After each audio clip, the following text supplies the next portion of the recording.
Orientation. Has anybody used the LexMedia site? Raise your hand. Okay, good. All right, how many people live in Lexington? Okay, and how many people use cable TV in Lexington? All right, so all that stuff is a little bit relevant. And then the last thing is how many people get the local paper, the Lexington Minuteman. Okay, so I'm going to show you different ways to access bits and pieces of the content that's in LexMedia. So, and this is my disclaimers. Yeah, if they sue me, they sue me. But it won't go through the group. So I'm being recruited, huh?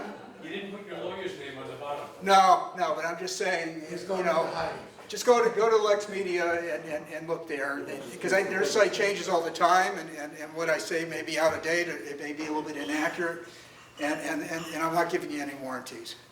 I'll pass out the sheet that we read it, and I can. Okay, because you have me sign a disclaimer about about the content being published. This is my disclaimer. In blood. All right, and this is what we're going to talk about today. A little bit overview about LexMedia and how it works and why it exists. A little bit about the live content that you see, the on-demand content, the DVD content, and a little bit of a demo to get you orientation. But this whole thing is sort of a quick start. It's mostly oriented to people that haven't used the site or people that have used the site but don't know that there's more there. And we'll see how to discover some of that. All right, so there's two ways essentially to access the site. Either you got cable TV in Lexington, it doesn't work if you're not in Lexington, and there's the three providers, Comcast, RCN, and Verizon. Satellite I think doesn't work, and other things don't work.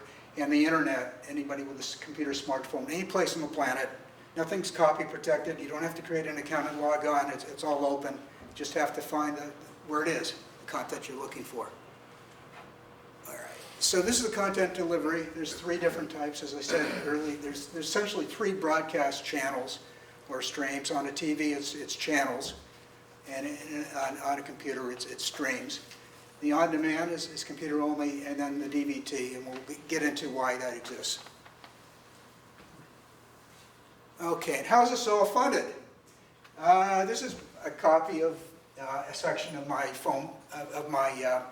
cable TV bill, and there's like $50 worth of nuisance charges in there. So they charge you for things like broadcast TV that you pick up with an over-the-air, but the main thing is this franchise fee. It's $7.95 a month of my bill. Most of that goes to support LexMedia, I would hope. And so if you come in from the internet, you're not helping subsidize the site. But if you get cable TV, you are, and more people are cutting the cord. So in order to generate the same amount of money from that same source, they may have to keep increasing the rate or find another funding source. I don't think the town uses property taxes or any other mechanism to fund this. And the costs on it are mostly equipment. There's a lot of volunteers and people at the high school, people like Steve, that work for free, or probably even cost them after they get the expenses, and that's what keeps the site going. I haven't done the math on how many households there's about 11,000 households in Lexington, probably about a third or more have cable TV. That'd be about 3,000, and then they're probably paying about that amount. So you can do the math per month, what the revenue is. And I haven't audited the books or anything, but that's essentially why it exists, and hopefully it'll continue to exist. It takes effort to keep it going. So if you go to any other city or state, there's a lot of parallel universes. They all follow the PEG offering, which is 3 channels that they're broadcasting continuously. There's a public channel, which we actually are syndicated on. There's an educational, which is mostly schools and education, and then there's government channel. And these 3, if you travel, most towns or so on that have public TV, follow that format. And most of them are on, way back in the 50s, remember there used to be only 3 large networks in the country, CBS, ABC, and ABC. And they had troubles just populating prime time, right? 3 hours, 8 to 11, 7 days a week, it's essentially 21 hours worth of time. And these guys are tasked with essentially keeping it up most of the time for these 3 channels and keeping the 3 networks going. It's a lot of content, and we'll see how they do that in a second.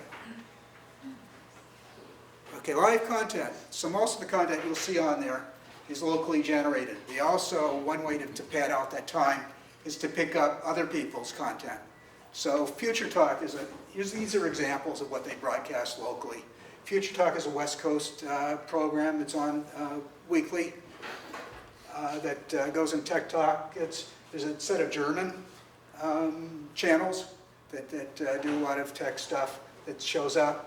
There's public TV up in Vermont that they syndicate Energy Week, and then, for example, here's another one, the Osher. People probably know about Osher Learning. There's some of their talks are available on video. Like there's one that I found sort of interesting, had to do with a guy that worked for McCormick for most of his professional life and traveled the world for the spice industry. And he goes through the whole evolution and economics of what's going on there. So you can get that in the presentation. No? Here we go.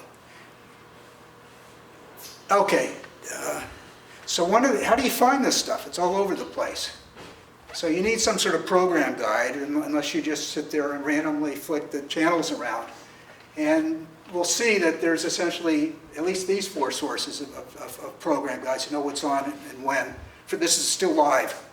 So the ones you see on your TV are sort of brain dead. They just say, oh, it's public TV and it's on channel 13.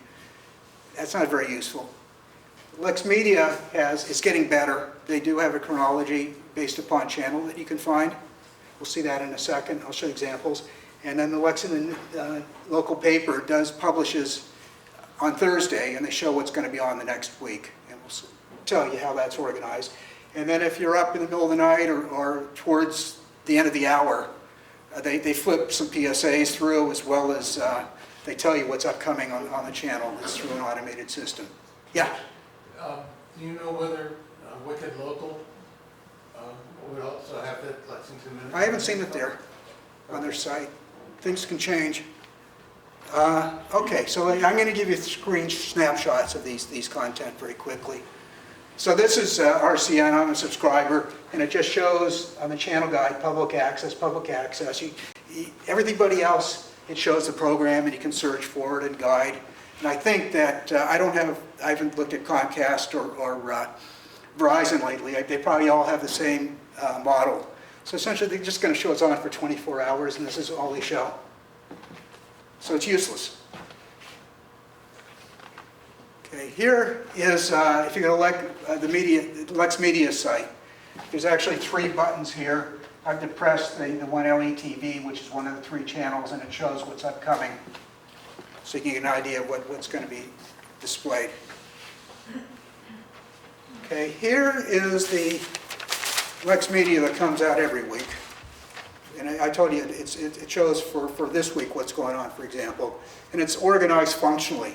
So the top level is the program, and then it shows the times that it's going to be on. And most things are on multiple times during the week.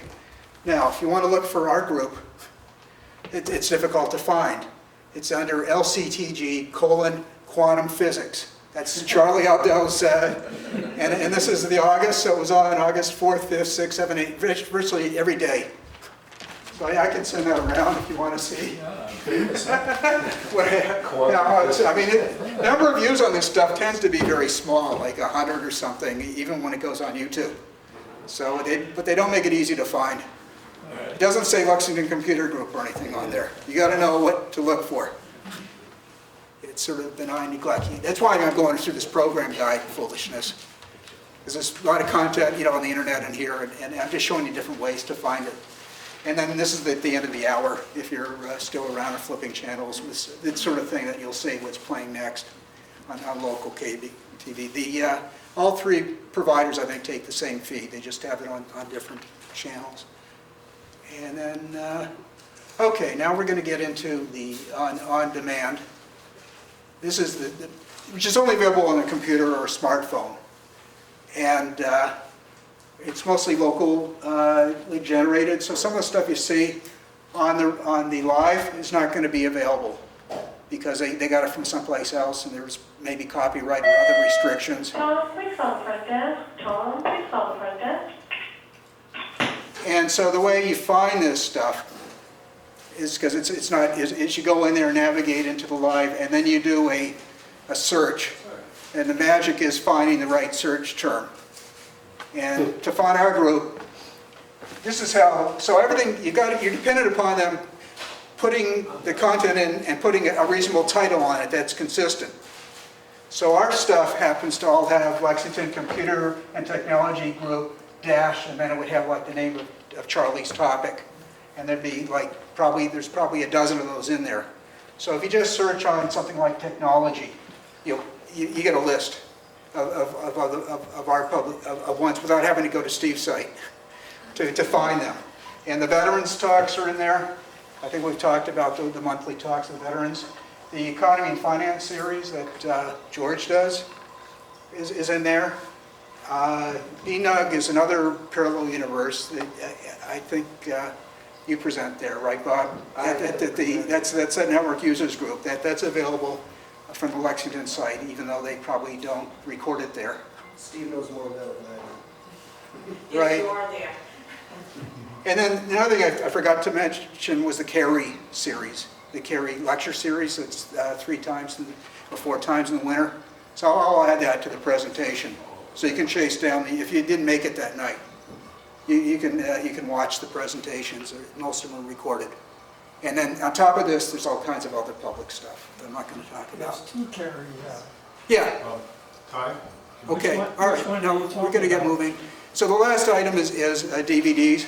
The DVDs are mostly, you can't, unless you have a DVR, you can't record stuff. So the DVDs are mostly, if you're a grandparent and you want to get your kid's graduation, you can order the DVDs. So that's that. Let me do a quick demo of the site.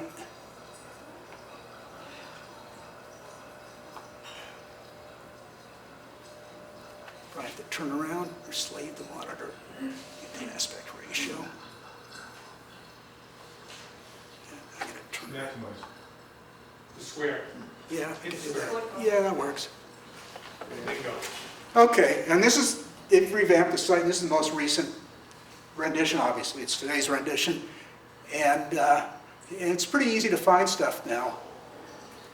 There's the 3 streaming channels.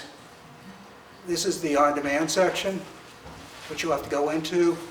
Programming, so they like to have volunteers, so the stuff on the right has to do with either helping them as a volunteer or making a special request for coverage. News, get involved, contact, forms and reports. So let's go to the on-demand, that's how I'm going to finish up. I click on that. Yeah, should just slave this thing. I scroll down. You can see what they have here, but the main thing was that there was a search button up here. And if you click it with nothing in there, you're going to see everything that's coming up chronologically. Put technology in there. Yeah, no, I'm going to show the world and then I'll filter. And that, I think, updated down below. That's still coming in. So it's a lot of public stuff that comes in. Board of Appeals, Fujifilm, it's a lot of errata. So if I come back up, the last thing we'll do here is put in technology.